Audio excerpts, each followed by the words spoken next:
نحمده ونصلي على رسوله الكريم أما بعد فأعوذ بالله من الشيطان الرجيم بسم الله الرحمن الرحيم ويل للمطففين صدق الله العظيم وقال الله تعالى في مقام آخر ويل لكل همزة لمزة صدق الله العظيم۔ میرے بھائیوں دوستوں، رمضان کا بابرکت مہینہ ختم ہونے کو ہے، آخری عشرہ شروع ہو چکا ہے۔ اس حوالے سے کچھ اہم باتیں آپ کے سامنے لانا اپنی مذہبی ذمہ داری سمجھتا ہوں۔ کچھ چیزیں ایسی ہوتی ہیں کہ جو ہماری نظر میں کچھ گناہ ایسے ہوتے ہیں کہ ہماری نظر میں وہ بہت چھوٹے ہوتے ہیں، لیکن حقیقت میں اگر قرآن اور حدیث کی روشنی میں ان کو پرکھا جائے، دیکھا جائے تو یہ بہت بڑے گناہ ہیں۔ میں نے آپ کے سامنے جو آیت تلاوت کی،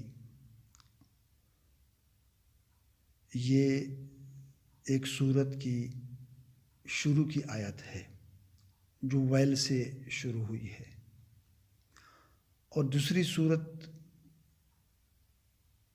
کی ابتدا بھی ویل سے ہوئی ہے، اور دونوں کا تعلق حقوق العباد سے ہے۔ مطففین کا معنی ہے ناپ تول میں کمی کرنے والے، اور یہاں مراد حقوق العباد میں کمی ہے۔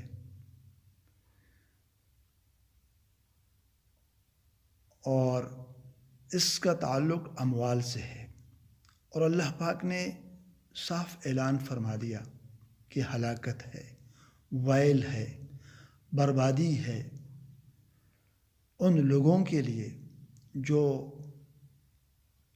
حقوق العباد میں کوتاہی کرتے ہیں، لوگوں کی حق تلفی کرتے ہیں، مسلمانوں کے حقوق پر ڈاکہ ڈالتے ہیں۔ ایسے لوگوں کے لیے اللہ کی طرف سے ہلاکت اور بربادی کا اعلان ہے، اور اس کا تعلق حقوق العباد میں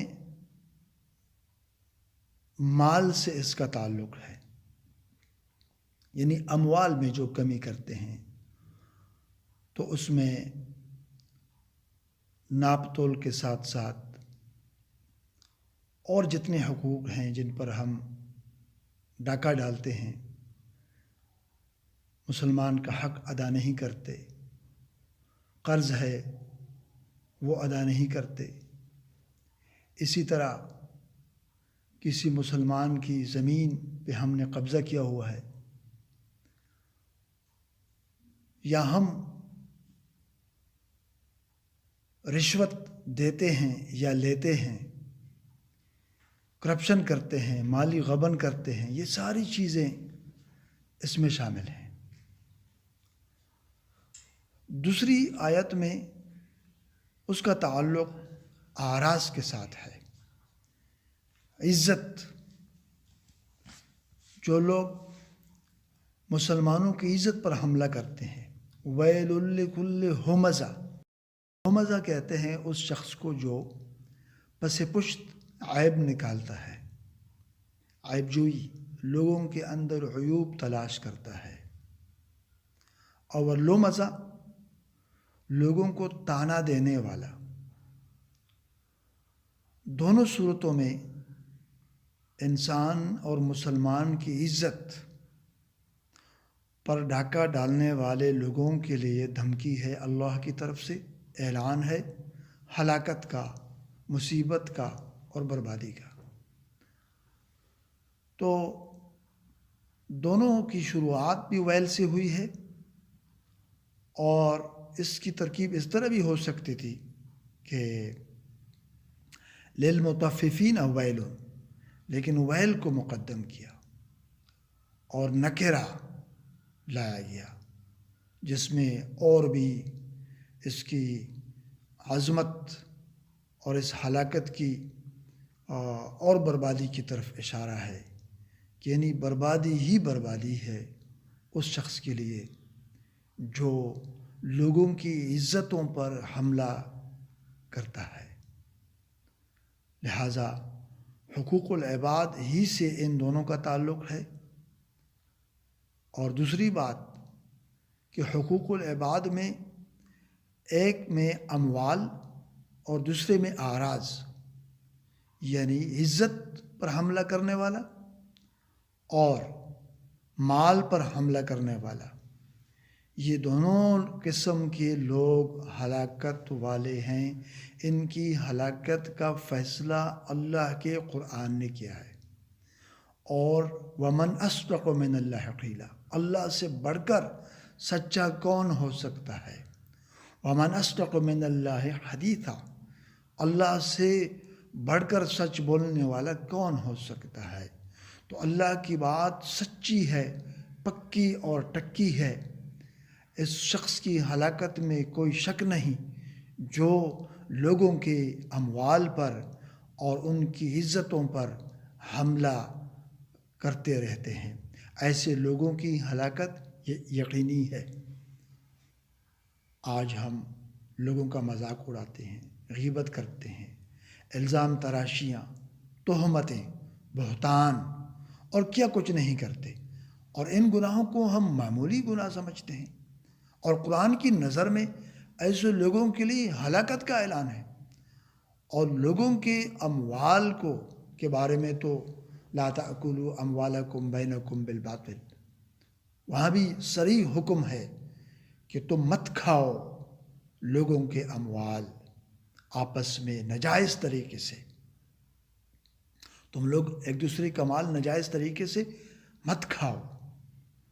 تو میرے بھائیوں دوستوں، ہمیں سوچنا چاہیے، اب اگر ہم تلاوت بھی کرتے ہیں، قرآن مجید کی تلاوت بھی کرتے ہیں، لیکن ہمارے اندر یہ خامیاں موجود ہیں، ان گناہ کا ارتکاب ہم کر رہے ہیں، تو میرے بھائیوں دوستوں، محض تلاوت کرنے سے پھر کوئی فائدہ نہیں ملے گا۔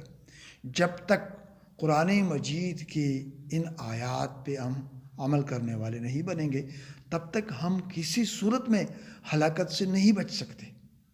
اس لیے اس بات کی ضرورت ہے کہ ہم حقوق العباد کے حوالے سے سنجیدگی کا مظاہرہ کریں، چاہے وہ اموال ہوں لوگوں کے، چاہے وہ لوگوں کی عزت ہو، ہر لحاظ سے ہمیں حقوق العباد کا لحاظ رکھنا چاہیے۔ لیکن اس کا مطلب یہ ہرگز نہیں کہ حقوق اللہ معاف ہیں، نہیں، ہرگز نہیں۔ حقوق اللہ کی اہمیت اپنی جگہ ہے اور حقوق العباد کی اہمیت اپنی جگہ پر ہے۔ کسی ایک کے حق ادا کرنے سے دوسرے کا حق ادا نہیں ہوگا۔ اللہ کی طرف سے روزہ فرض ہے، نماز فرض ہے، زکوٰۃ فرض، حج فرض، تو اللہ کی طرف سے جو فرائض ہمارے اوپر لاگو ہیں، اللہ نے ہمارے ذمہ جو فرائض لگائے ہیں، وہ اپنی جگہ برقرار ہیں، ان کی اپنی جگہ پہ اہمیت ہے۔ لیکن حقوق العباد کو ایک خاص امپورٹنس دی ہے شریعت نے، اور وہ یہ ہے کہ ہم قطعاً کسی کے حق کو تلف نہ کریں، کسی کی حق تلفی نہ کریں، چاہے وہ اس کی عزت کے حوالے سے ہو اور چاہے وہ اس کے مال کے حوالے سے ہو۔ اس سے بچنا ضروری ہے۔ اس لیے تو فرمایا کہ ذالک الکتاب لا ریب فیہ ھدی للمتقین، یہ ہدایت ہے متقین کے لیے۔ وہ متقین کون لوگ ہیں؟ جو اللہ سے ڈرتے ہیں، جو اللہ کی منہیات سے اپنے آپ کو بچاتے ہیں۔ وہ چیزیں جو اللہ نے حرام کر رکھی ہوئی ہے، اللہ پاک نے ان چیزوں کو حرام قرار دیا ہے، ان چیزوں سے یہ لوگ اپنے آپ کو بچاتے ہیں، یہ متقین لوگ ہیں۔ لہذا اگر ہم ان چیزوں سے اپنے آپ کو نہیں بچائیں گے، ان سے اجتناب نہیں کریں گے، احتراز نہیں کریں گے، تو پھر ہم متقین نہیں ہوں گے، اور قرآن تو ہدایت ہے متقین کے لیے. اگرچہ تقوی کے اپنے اپنے درجے ہیں، لیکن ان میں سے ایک یہ بھی ہے کہ انسان حرام چیزوں سے اپنے آپ کو بچائے. تو میرے بھائیوں دوستوں، قرآن کی تلاوت کی فضیلت اپنی جگہ، اس میں کوئی شک نہیں، اور نوافل پڑھنا، عبادت کی فضیلت اپنی جگہ، اس میں کوئی شک نہیں.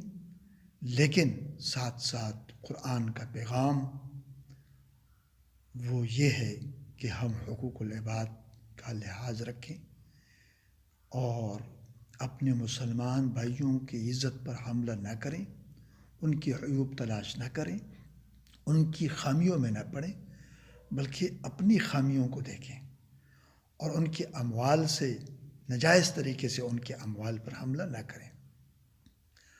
تو آج کے اس پروگرام میں یہ پیغام آپ سب کے نام اللہ مجھے بھی توفیق عطا فرمائے اور آپ کو بھی. وما علینا الا البلاغ. السلام علیکم ورحمۃ اللہ وبرکاتہ.